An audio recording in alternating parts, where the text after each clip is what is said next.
बिजली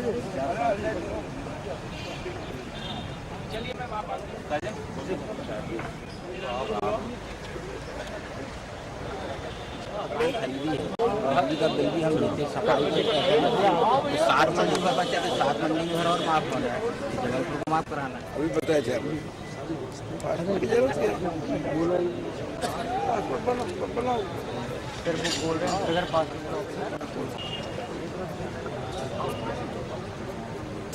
चलो अभी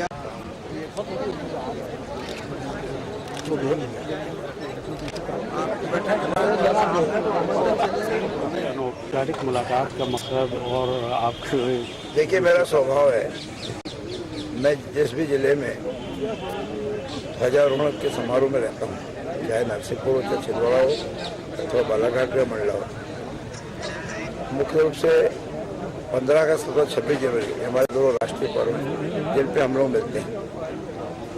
तो हमने माननीय शिवराज सिंह चौहान जब हमारे प्रदेश के मुख्यमंत्री बने तब से एक परंपरा चालू किया हाई टी के नाम से।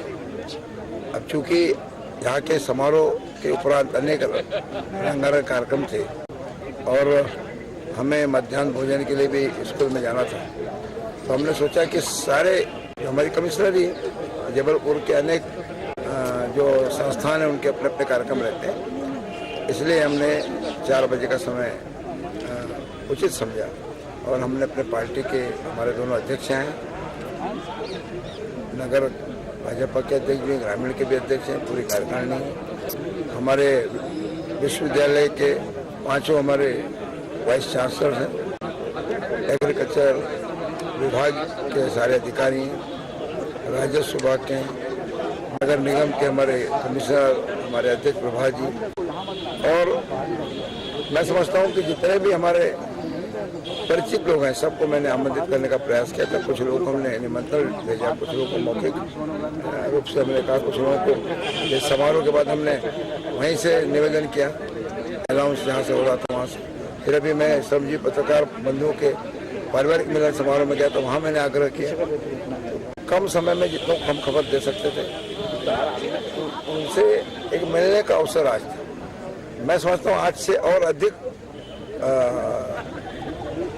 हमारे इस आज़ाद भारतवर्ष के लिए और कौन सा दिन हो सकता है।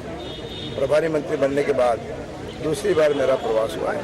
मैं 3-4 तारीख के लिए पिछले समय आया था, तब हमारा राष्ट्रीय स्वयंसेवक संघ का हमारा यहाँ पर अभ्यास वर्ग था और उस समय में विश्वविद्यालय जाकर के हमने हमारे प्रमुख सचिव और हमारे एग्रीकल्चर प्रोडक्शन कमिश्नर उपाध्याय ने हमने यूनिवर्सिटी की समस्याओं को रूबरू होकर देखा, उसका समाधान भी हमने करने का प्रयास किया। और अभी जब मैं दिल्ली में राष्ट्रीय परिषद की बैठक में था तो 100 करोड़ रुपया JNKV के लिए हमने ग्रांट भी मांगा। हमारे पास तो समय की कमी है क्योंकि कैसे 5 साल जाते हैं पता नहीं चलता। 21 तारीख को मंत्रिमंडल बना है, 22 तारीख को हमने हमारे मुख्यमंत्री जी ने राता पानी अभ्यारण्य में चिंतन बैठक ली और उसी दिन से हमने 100 दिन से अपनी कार्य योजना पर कार्य करना प्रारंभ कर दिया है। अब यदि जनता की समस्याओं को यदि हम संग्रहित नहीं करेंगे तो फिर उसका समाधान कैसे होगा। आज हजारों हमारे मित्र लोग, सहयोगी लोग, अधिकारी, कर्मचारी, व्यापारी, संगठन के लोग, गैर राजनीतिक दल के लोग, ये कोई राजनीतिक बैठक मिलन भी नहीं है, सभी को हमने बुलाया, सबके हम सुझाव और उनके मार्गदर्शन चाहेंगे।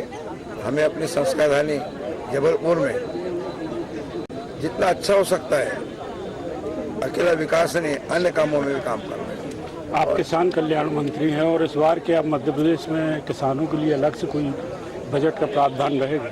मध्य प्रदेश सरकार ने तय किया है कि इसी जबलपुर में 18 जून 2011 को जवाहरलाल नेहरू कृषि विश्वविद्यालय के सभागार में माननीय मुख्यमंत्री जी ने हम सब वे मंत्री जो कृषि मंत्रालय से, कृषि कैबिनेट से संबंध है, उनकी बैठक ली और हमने किसान कैबिनेट का गठन किया। अब प्रत्यक्ष से हमारा कृषि का बजट आएगा। अभी तो वोट एंड अकाउंट भारत सरकार ला रही है तो हम भी वोट एंड अकाउंट लाएंगे और लोकसभा के चुनाव के बाद पूरा बजट आएगा। तो बजट हमारा पृथक से एग्रीकल्चर का होगा और जो हमने अलग से कृषि को फोकस किया, हमारे मुख्यमंत्री, उसके परिणाम है ना। दूसरी बार कृषि कर्मण पुरस्कार मिला, तो पुरस्कार नहीं मिला, हमने उत्पादन बढ़ाया भाई। इस बार अकेले गेहूं में हम 1,90,000 मीट्रिक टन का उत्पादन करने जा रहे हैं और उपार्जन उसमें 1,10,000 मीट्रिक टन का होगा। तो दलहन में आप जानते हैं कि देश में उत्पादित होने वाले दलहन का 29% उत्पादन हमारे मध्य प्रदेश में कर रहे हैं। तिलहन में, ऑयल सीड में हम 31% का उत्पादन कर रहे हैं। और एग्रीकल्चर ग्रोथ रेट जीडीपी में जिसकी भागीदारी होती है, हमने 32.24% पे पहुंचा है। इसलिए जो जीडीपी है वो 4% से बढ़कर के 10.2% पे पहुंच गया लगातार 5 सालों। तो किसी भी देश के विकास की आधार जो होता है, कम से कम विभिन्न राष्ट्रों में जहाँ कृषि आधारित विकास हो तो एग्रीकल्चर सेक्टर होता है। इसलिए हमारी सरकार ने, हमारे मुख्यमंत्री ने एग्रीकल्चर को फोकस किया, प्राथमिकता दी। एक सवाल और है सर कि अभी जो मौसम की मार से किसानों की बड़ी तादाद में फसलें तबाह हुई हैं, लगातार सर्वे और मुआवजे की मांग उठ रही है। 6-4 के तहत जो उसमें पात्र किसान आ रहे हैं उनका मुआवजा के प्रकल्प बन रहे हैं और सरकार कहीं पर भी उसमें कोई तरह की कमी नहीं रखेगी, किसानों को उनका हक दिया जाएगा। Thank you.